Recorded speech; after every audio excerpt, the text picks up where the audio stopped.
बीच में जंग जारी है। उस जंग को लेकर पूरी दुनिया में इस वक्त हलचल मची हुई है।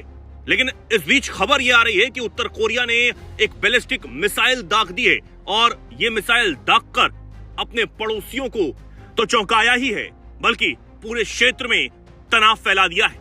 साउथ कोरियाई सेना और जापान सरकार ने 10 बैलिस्टिक मिसाइलें दागने की पुष्टि की है। इससे पहले उत्तर कोरिया ने 27 जनवरी को पूर्वी सागर की तरफ से कई छोटी दूरी की बैलिस्टिक मिसाइलें दागी थी। अब जापान सरकार ने भी इस घटना पर कड़ी नजर रखी है। जापान की तरफ से कहा गया कि नॉर्थ कोरिया की तरफ से दागी गई बैलिस्टिक मिसाइल हो सकती है। जापान के कोस्ट गार्ड ने बताया कि नॉर्थ कोरिया की तरफ से दागी गई ये संदिग्ध बैलिस्टिक मिसाइलें पहले ही समुद्र में गिर चुकी हैं।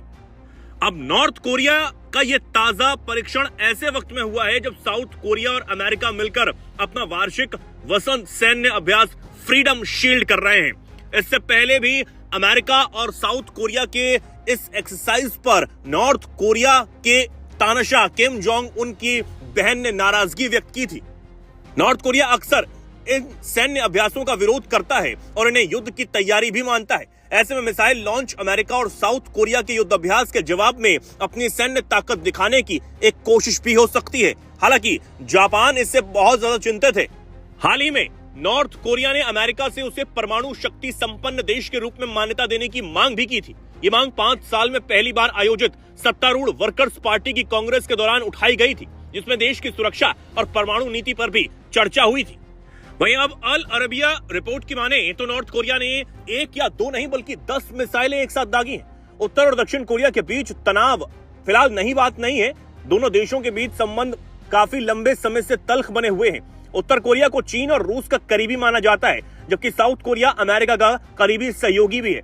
रिपोर्ट की माने तो नॉर्थ कोरिया ने समुद्र की तरफ मिसाइलें दागी। उत्तर कोरिया की तरफ से अक्सर ही समुद्र का रुख कर मिसाइल परीक्षण किए जाते रहे हैं। यह कोई पहला मौका नहीं है जब किम जोंग उन के देश की तरफ से इस तरह की कार्रवाई की गई हो। हालांकि इस बार की टाइमिंग काफी अहम मानी जा रही है, क्योंकि पश्चिमी एशिया और मिडिल ईस्ट में हालात पहले से ही बेहद ज्यादा खराब बने हुए हैं।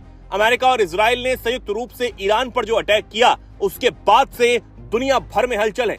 और वहीं दूसरी तरफ ईरान की तरफ से कई देशों पर जो हमले किए जा रहे हैं, उससे माहौल और ज्यादा गंभीर हो चुका है।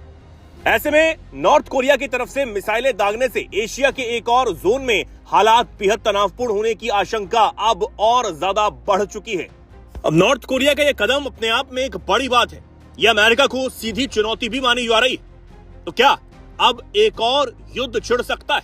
क्योंकि जिस तरीके से अमेरिका और इजराइल ने ईरान पर अटैक किया, दूसरी तरफ नॉर्थ कोरिया भी साउथ कोरिया और जापान को अपना सबसे बड़ा प्रतिद्वंदी मानता है। खासकर साउथ कोरिया के साथ तो उत्तर कोरिया की बहुत समय से ठनी भी हुई है।